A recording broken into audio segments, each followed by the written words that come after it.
မလုပ်ပါဘူးတော်တော်လင်းနေလို့မိုးချိုးရှင်းနေတာ တော့ရန်ကုန်မှာမိုးချင်းလာရတော်တော်ကျဲလာယူ ဒါမျိုးလေးရိုက်တာ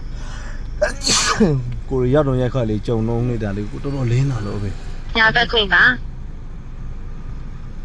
ဒီနာ အဲ့ဒါအဖေပြောအဖေကတည်းလားပွဲကမီးလင်းနေတာမဟုတ်ဘူးလို့ ဟိုဟာလေ ကောင်းကင်ကလင်းနေတာလို့ပြန်ပြန်နေပြောပွဲကလင်းနေတာတော့မကြောက် တော့ချဲအဲ့လောက်လေးနေဆိုရှိပါ အကြာကြီးပဲအမှလင်းနေလို့ပွဲကလင်းတာမဟုတ်ဘူးလို့ဆိုးဆိုးကဖုန်းလေးနဲ့ရိုက်ထားကြည့်တာဒီတော့ကြီးလင်းတာကြီးရတော့လုံးမတော်တော်ကြီးလင်းတာဖုန်းထဲမှာတော့တော်တော်ရှင်းတယ်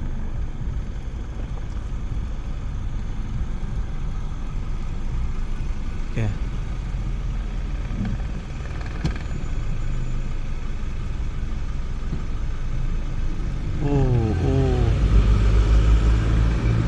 အဲ့ဒီပဲဆိုဘယ်လောက်ကြာလဲပုံကြီး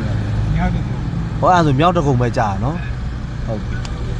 အဲ့ဒီကနေဒီဘက်ကိုလာမှာပေါ့အဲ့လိုလား